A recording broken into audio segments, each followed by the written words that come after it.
Howdy, partners. Saddle and Sixgun here, bringing you another yarn spun from the heart of the Old West. Now, have you ever wondered what happens when a lonely rancher stumbles upon trouble he never bargained for? Perhaps you have faced such trouble yourself?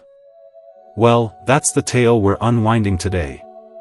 But first, if you enjoy the creak of saddles and the echo of gunfire, be sure to subscribe to Saddle and Sixgun so you don't miss out on future adventures.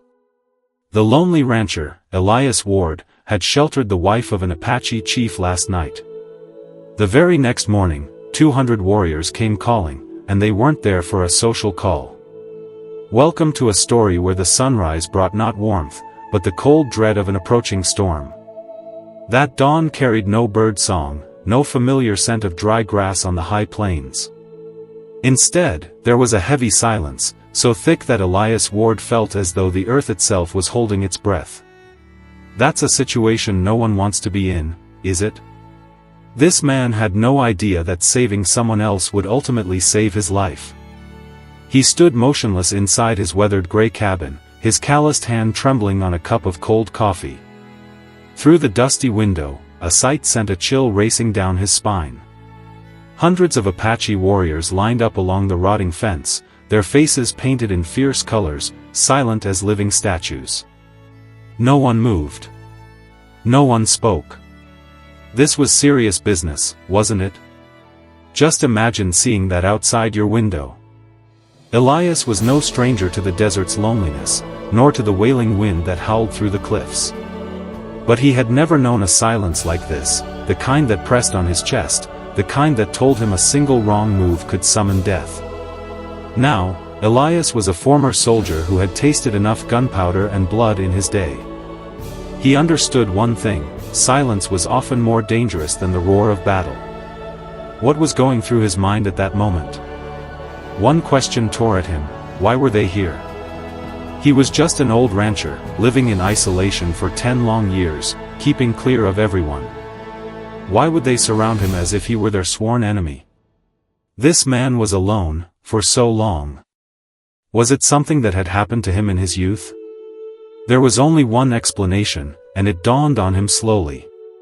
The night before, he had opened his barn doors to rescue a woman who had collapsed in the storm. He had given her shelter, even pressed into her hand his father's old dagger so she could protect herself. What would you have done in this situation? And now, with 200 blazing eyes fixed on his cabin, Elias knew that woman was no ordinary wanderer. Thank you for spending your time with us. And that's just the beginning of our tale.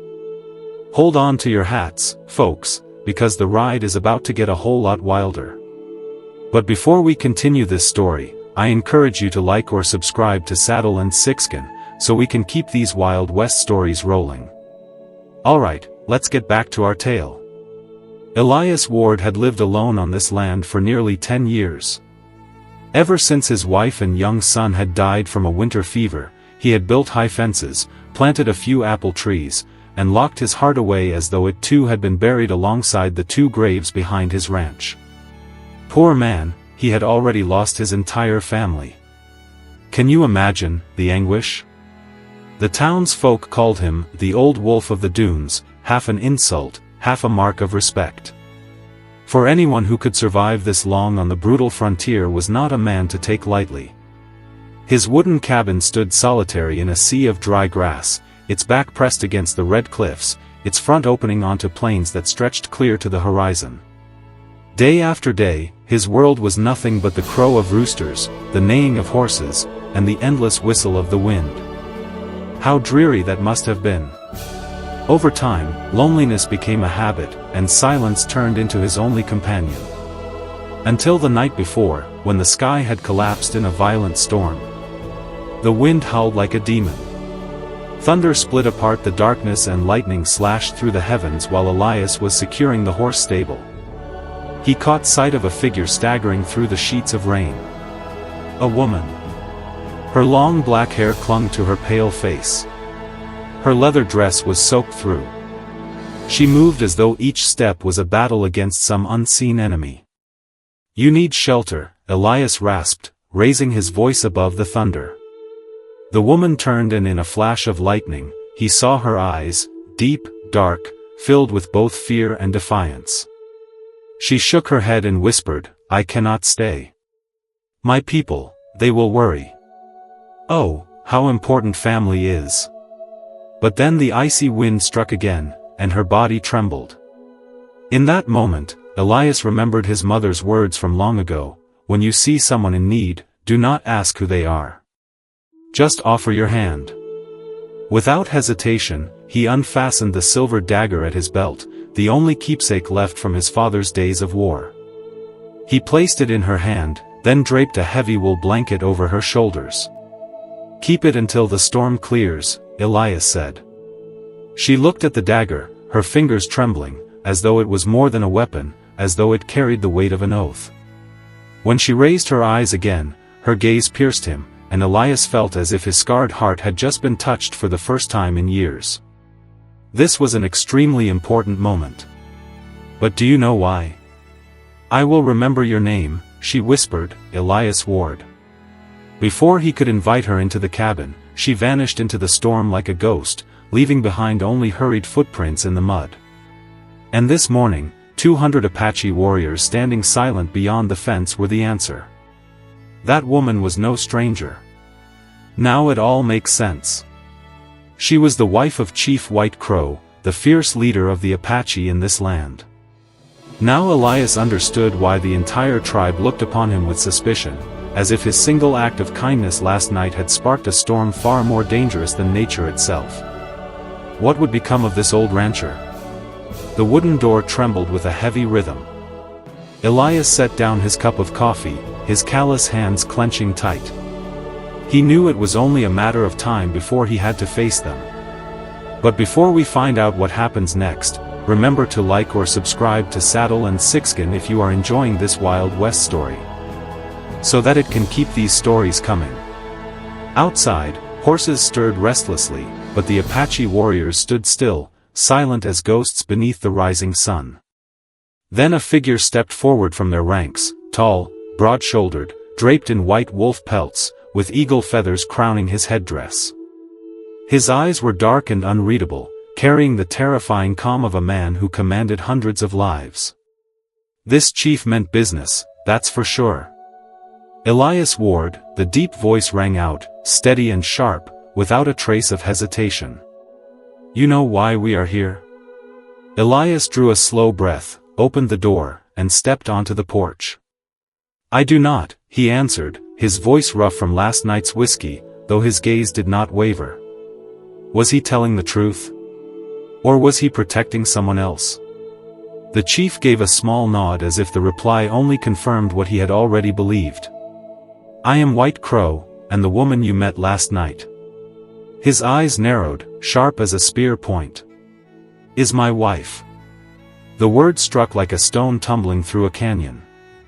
Elias froze, the image of the trembling woman in the storm flashing back to him, her hand clutching the dagger, her sad smile, her warning whispered in the wind, "If they know I am here, you will be in danger too." Elias swallowed hard and shook his head. She was exhausted. "I only gave her shelter. I did not know who she was." White Crow stepped closer, his expression calm, but his presence storm-like. "The dagger in her hand, it was yours?" "Yes," Elias admitted, only so she could defend herself. The line of warriors rippled with murmurs, like wind stirring restless grass.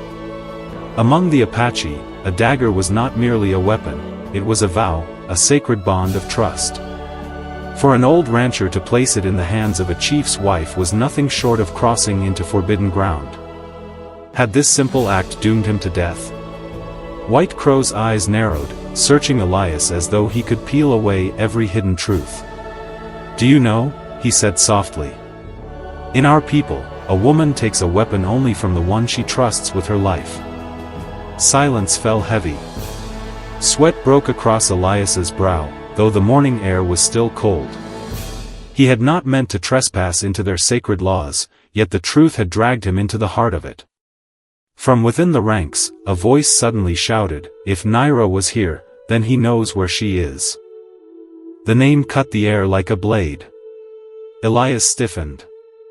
Now he knew her name, Naira, and he knew this was no longer a matter of nameless kindness.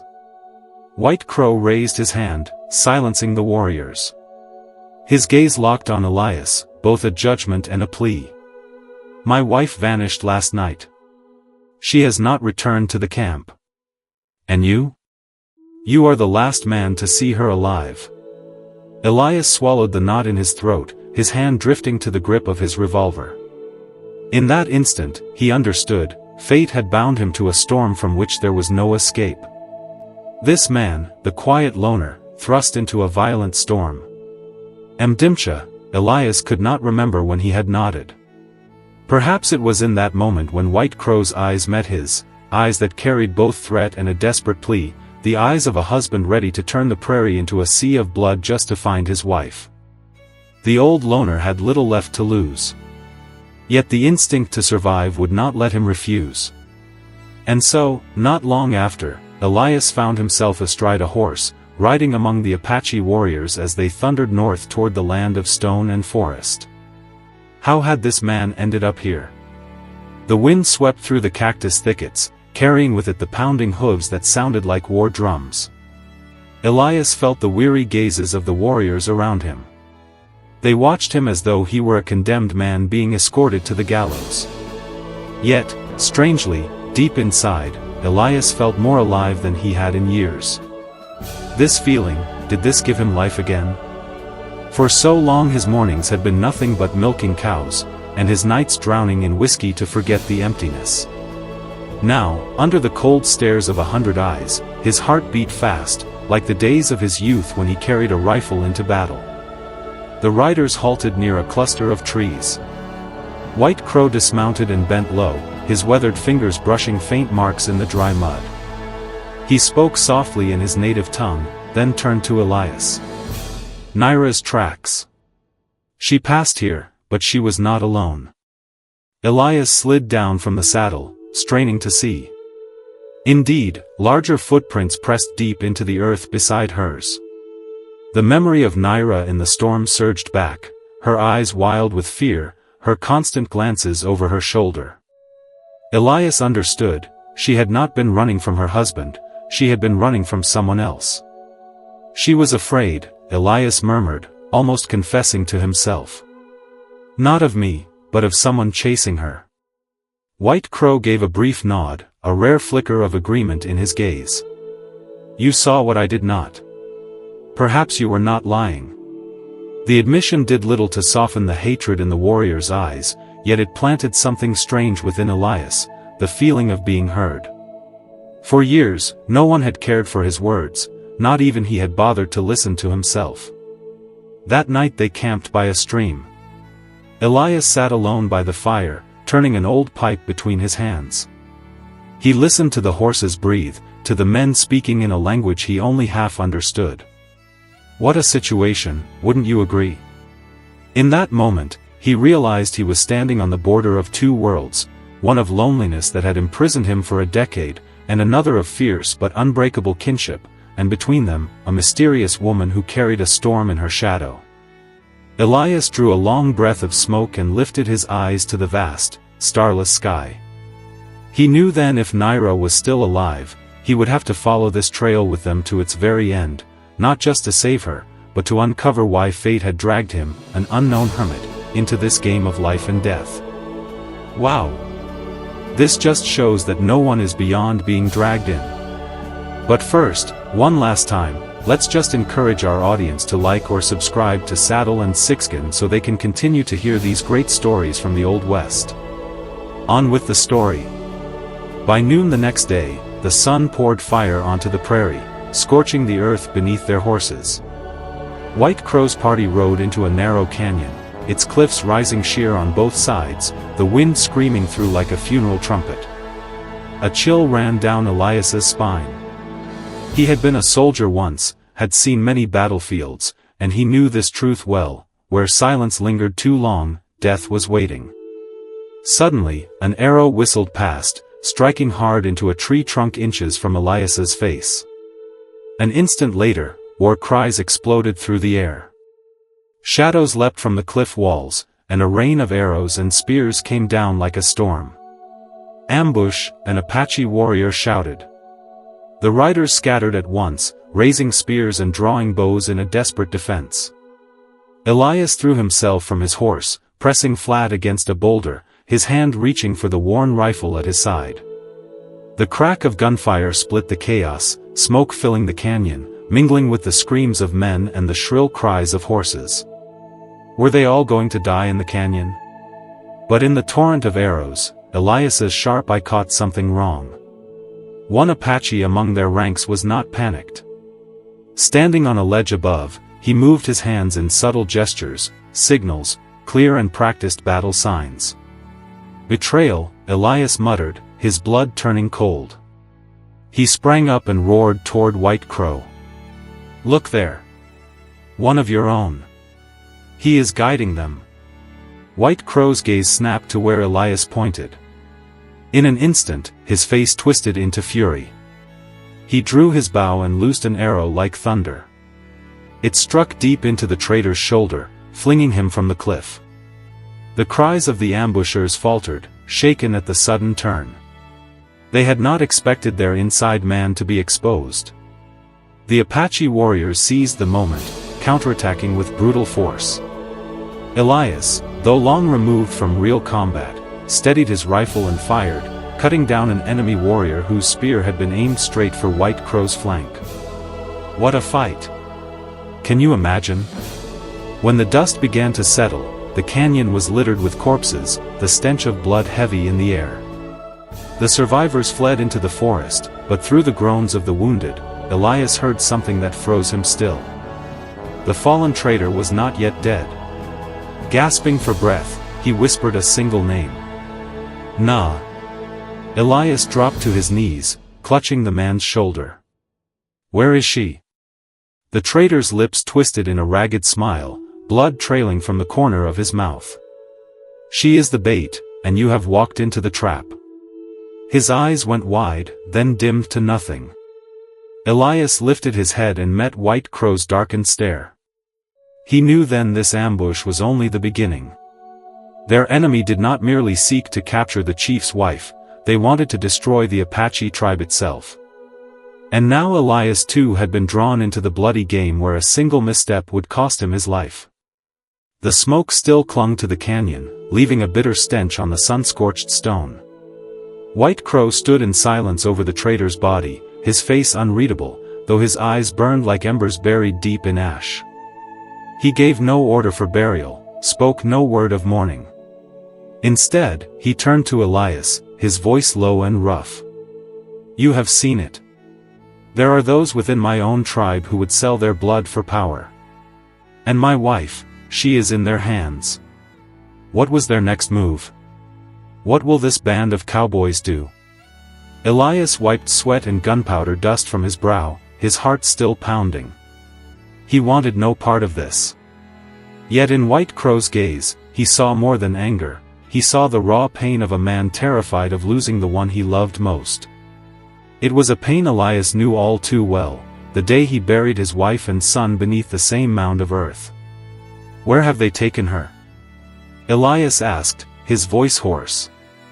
White Crow bent to the ground, tracing the prints still pressed into the damp soil.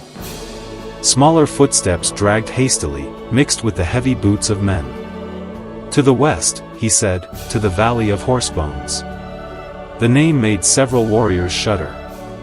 Elias glanced at them, not understanding, but their faces told him enough. That valley was a cursed place where an entire cavalry had once been swallowed by a sandstorm. The Apache believed the spirits of those warriors still wandered there. "They chose that valley because they believe fear will keep us away," White Crow went on. "But I will go, and you, Elias Ward, will go with me." What were these men thinking? Elias tightened his grip on the rifle slung across his shoulder. He could have refused, turned back toward his lonely ranch, left them to their fate. But the image of Naira in the storm returned, the fear in her eyes, the trembling hand clutching his dagger as if it were her last chance to stay alive. She had not only taken the relic of his family, but also carried with her a promise left unspoken.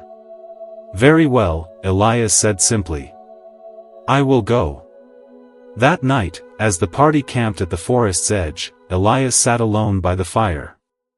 White Crow approached, setting down a small leather pouch beside him. Inside was a silver necklace carved with the shape of a crow. "Naira's," he said. "She would never abandon it unless she was forced. Wear it, perhaps it will help you remember her when the time comes." Elias closed his fingers around the pendant, its cold weight seeping into his chest.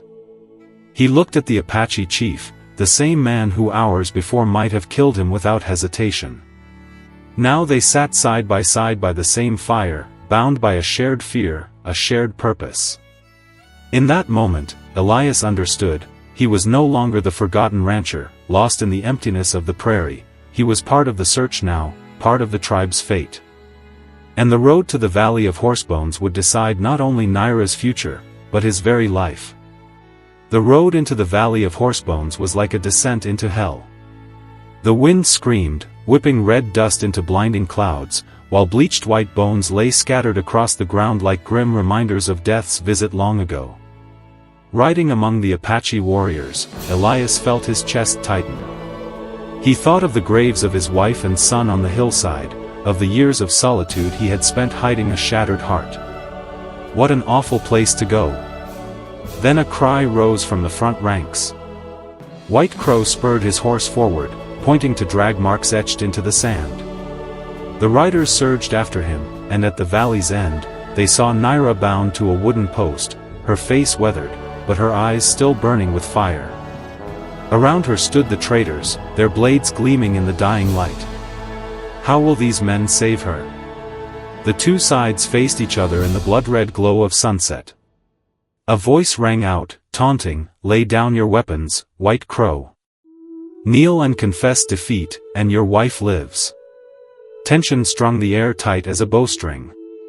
Then Elias urged his horse forward, his rough voice echoing through the canyon. "You are mistaken. This woman is not only the wife of a chief, she is proof that honor and loyalty cannot be traded away." The words spoken by a nameless, solitary rancher fell over the valley like thunder.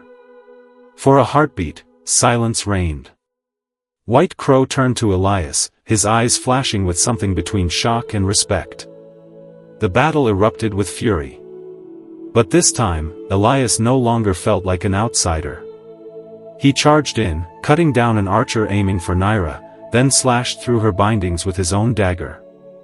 Naira collapsed into his arms, her eyes blazing with trust. "I knew you would come. Did you see that coming?"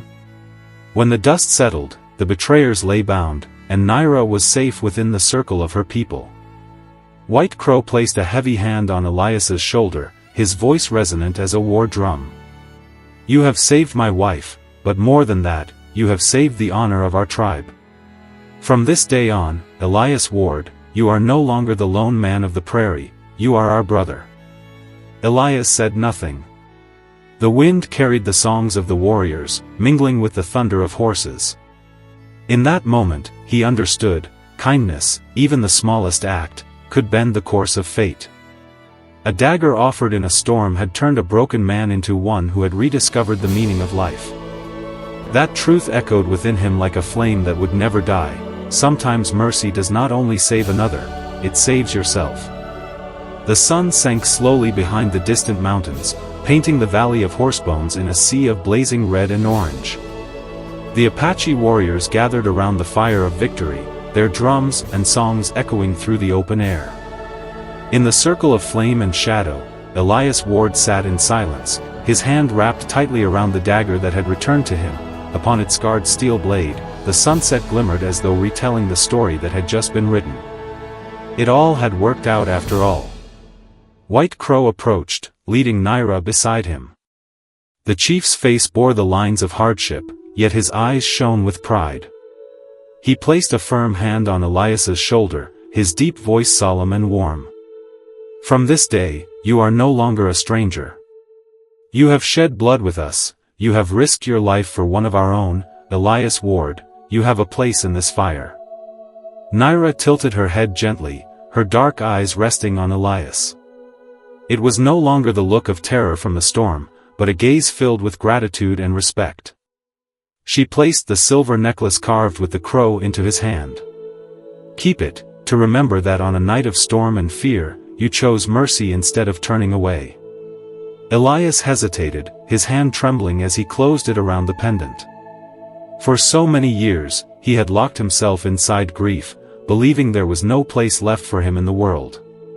Yet tonight, beneath the firelight and the voices of the tribe, he saw the truth. Even the smallest act of kindness could open a door, guiding a man from darkness back into the light. He lifted his eyes to the burning sky and allowed himself a faint smile. "Perhaps I am not alone anymore," he thought. The Apache set out toward the horizon, carrying with them the story of an old rancher who dared to stand on the edge of life and death for the sake of honor. And from that day on, across the harsh frontier, people spoke of Elias Ward by a new name, brother of the White Crow tribe. Now, that's the end of our story. Do you think that Elias Ward would have changed his life without that action? In the storm-torn West, sometimes a single act, offering a hand in the rain, or placing a dagger into another's grasp, can change the course of destiny. Elias had lost everything, yet through mercy, he found a greater family and a reason to live again.